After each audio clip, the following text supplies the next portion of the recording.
መንግስት በነዳጅ የሚንቀሳቀሱ የቤት አውቶሞቢሎች ወደ ሀገር ውስጥ እንዳይገቡ ይልቁንም የኤሌክትሪክ ኃይል እየሞሉ የሚሰሩ ተሽከርካሪዎች እንዲገቡ ይበልጥ የፖሊሲ አቅጣጫ ማስቀመጡን ተከትሎ አሁን በተለይም በርዕሰ ከተማ አዲስ አበባ አዳዲስ ውበት፣ አዳዲስ የሰሌዳ ቁጥር የሚገጥሙ ተሽከርካሪዎች እነዚሁ የኤሌክትሪክ ተሽከርካሪዎች እየሆኑ ይገኛሉ።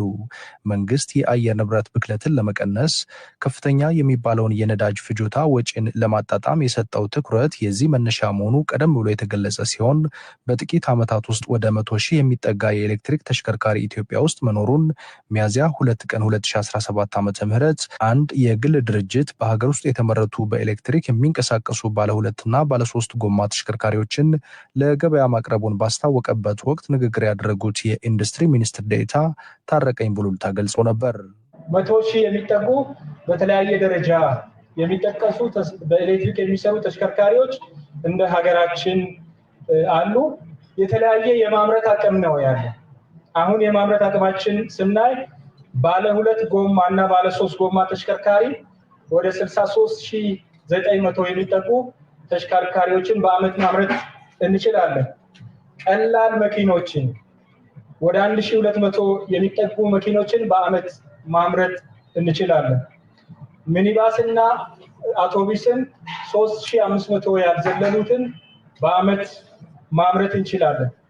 በአጠቃላይ የኢቪ መኪና የማምረት አቅማችን ስናይ ከሀገሪቱ ፍላጎት አኳያ እጅግ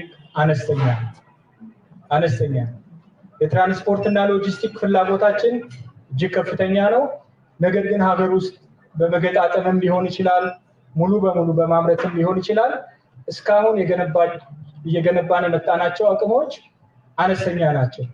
ያ ማለት ተጨማሪ የሀገር ውስጥ ባለሀብት ኢንቨስትመንትን ይፈልጋል። ይሄ ሌላ የውጭ ሀገር ተጨማሪ ኢንቨስትመንትን ይፈልጋል። ዶዳይ የተባለው በኤሌክትሪክ ኃይል የሚንቀሳቀሱ ሞተር ሳይክሎችን የሚገጣጥመው ድርጅት ምርቶቹን በአዲስ አበባ ከመገጣጠም ባለፈ ኢትዮጵያ ውስጥ የተመረተ የሚል የምርት ስያሜንም ሰጥተዋል። የሀገር ውስጥ መሐንዲሶችን በማሰባሰብ ይህንን በኤሌክትሪክ ኃይል የሚሽከረከር ሞተር ሳይክል የሚያመርተው ድርጅት ፈጠራን በማጎልበት ላይ ስለመሆኑም ይገልጻል።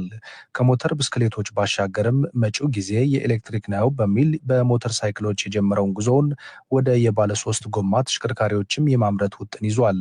በጃፓናዊ ባለሀብት ኢትዮጵያ ውስጥ ከ2 ዓመታት በፊት የተቋቋመው ይህ ድርጅት ግዙፍ የመገጣጠሚያ ድርጅት መሆኑን በስፍራው ተገኝተን ተመልክተናል።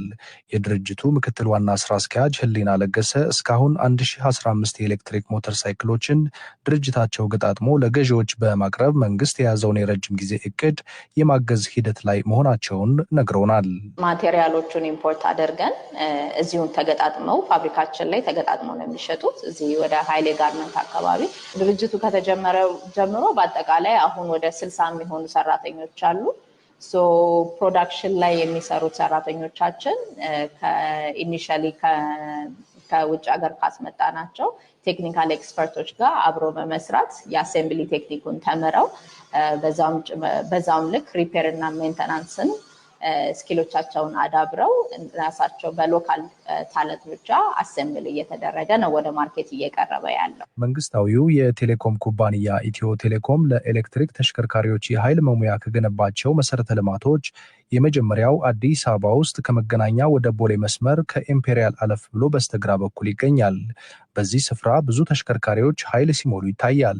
ለቢኤምዌ ተሽከርካሪው እዚህ ጣቢያ ላይ ኃይል ሲሞላ ያገኘሁት ግለሰብ ከወጪ አንጻር ግን በጣም ጥሩ ናቸው ሲልም በነዳጅ ከሚንቀሳቀሱት አነጻጽሮ አስረድቷል። ከዚህ በፊት የነዳጅ መኪና የቤንዚን መኪና ነበሩኝ። እነሱ ጋር አሁንም አለ።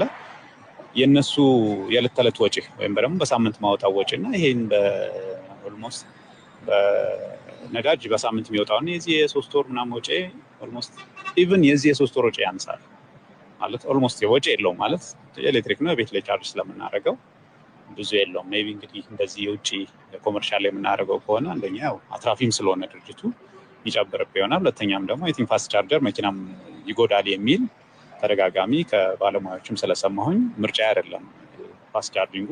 ከተቻለ መጠን ቤት ነው፣ ግን በአጋጣሚ ማታም አልቻልኩም ረሳሁትና አሁን ስመጣ አለቀብኝ። ቻር ኦልሞስት 20% አካባቢ ስለደረሰ ከ20% በታች ደግሞ መሆን የለበትም የሚል ምክር፣ ያው ሚኒመሙ 20 ማክሲመሙ 80 የሚል ሪኮመንዴሽን ስላለ ራሱ መኪናው እንትን ስለው ሪኮመንድድ 80 ይልሃል ማኑዋሉ ላይ እና ዊዝን ዳት ሬንጅ ነው የማደርገው። ስለዚህ በአጋጣሚ አሁን ከ20 በታች 20 ሲደርስብኝ ጊዜ ኢሚዲየትሊ እዚህ ቦሌ ስለነበርኩኝ ቅርብ ያለው ይሄ ነው እዚህ መጥቻ ያደረኩኝ እንጂ ዩዥዋሊ ቤት ነው የማደርገው። እኔ በኖርማል ቻርጀር ጊዜ ይፈጃል፣ እንደዚህ ፈጣን አይደለም። ለምሳሌ ሌሊቱን ሙሉ ማታ 1 ሰዓት ወይ 2 ሰዓት ቤት ገብቼ እስከ 12 ሰዓት ወይ ደግሞ እስከ 11 ሰዓት ቤት መውጣት ሰዓት ድረስ ቻርጅ ያደርጋል። ይህ ሰው ወሳኝ ስለሆነው የተሽከርካሪዎቹ የኃይል መሙያ ጣቢያዎችም ያለውን ግንዛቤ ለዶይቼ ቬለ ገልጿል።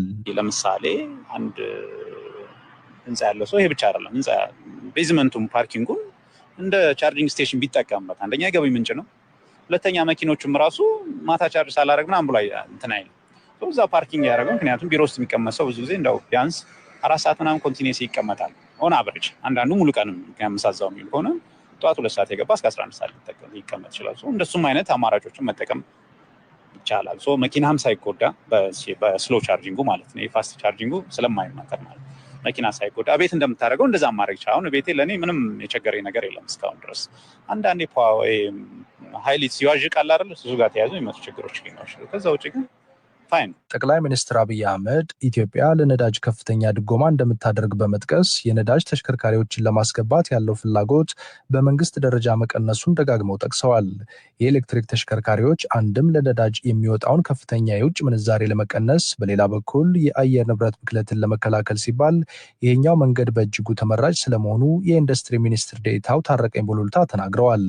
መንግስት ይህንን አማራጭ ከፊት ሲያስቀድም በሀገሪቱ ከ2200 በላይ የኃይል መሙያ ጣቢያዎችን የመገንባት እቅድ መያዙንም ጠቅሰዋል።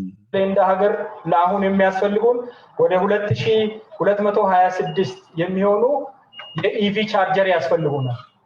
ከዚህ ውስጥ ደግሞ 1176ቱ በአዲስ አበባ ሲሆን ወደ 1054ቱ በክልል ከተሞች ናቸው።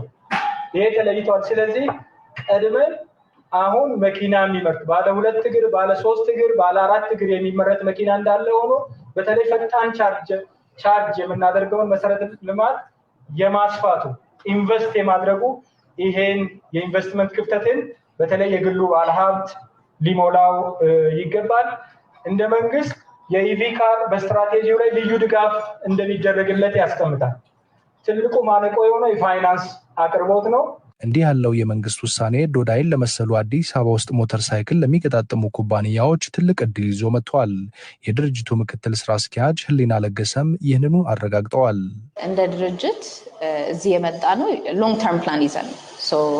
ያው እንደምታየው ፋሲሊቲያችን ለአጭር ጊዜ እንትን ብሎ ለመስራት አይደለም። ኦፍኮርስ ሌሎችም ሞተር ሳይክሎችንም ገጣጥመው ኢንቱ ደ ማርኬት ኤሌክትሪክ ሞተር ሳይክሎችንም ሌሎችም ኤሌክትሪክ ቪክሎችንም ገጣጥመው ማርኬቱ ላይ የሚያቀርቡ ድርጅት ብዙም ባይባልም የተወሰኑ አሉ። እኛ ብቻ ነን ማለት አንችልም። የመጀመሪያ እኛ አይደለንም። ግን ሊቲየም አሲድ ባትሪዎችን ይዘን መጀመሪያ ማርኬት ውስጥ የመጣ ነው እኛ ነን። መንግስት ያለው ኢኒሺዬቲቭ ቱዋርድስ ኤሌክትሪክ ሞቢሊቲ ጋር ለእኛ ትልቅ ሰፖርት ነው።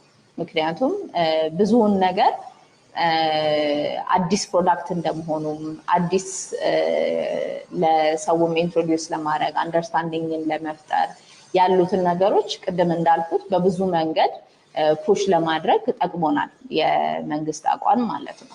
የኛ ሞተር ሳይክሎች ማንኛውም ሶኬት ላይ ተሰክተው ቻርጅ የሚደረጉ ሞተር ሳይክሎች ናቸው። ኤኒ ቤት ውስጥ ተወስዶ ላፕቶፕ የሚሰካበት ሶኬትም ላይ ማንኛውም ላይ እንትን የሚያደርጉ ተሰክተው ቻርጅ መደረግ የሚችሉ ሞተሮች ናቸው። ኢትዮጵያ በረጅም ጊዜ የመጓጓዣ ዘርፍ እቅዷ ውስጥ ከኤሌክትሪክ በሚመነጭ ኃይል ለሚንቀሳቀሱ ተሽከርካሪዎች ቅድሚያ ትኩረት እንደምትሰጥ ተገልጿል። ለዚህ መሳካት በኤሌክትሪክ የሚሰሩ የከተማ ውስጥ የህዝብ ማመላለሻ አውቶቡሶችና እስከ 15 ሰው የሚጭኑ መካከለኛ ተሽከርካሪዎች አሁን አዲስ አበባ ውስጥ ይንቀሳቀሳሉ። መሰል ምርቶችን እዚሁ በሀገር ውስጥ የሚገጣጠሙ ድርጅቶችና ኩባንያዎች ቁጥራቸውም እየጨመረ ይገኛል። መሰል ምርቶች ከውጭ ሲገቡ የሚጣለው ግብር ዝቅ የተደረገ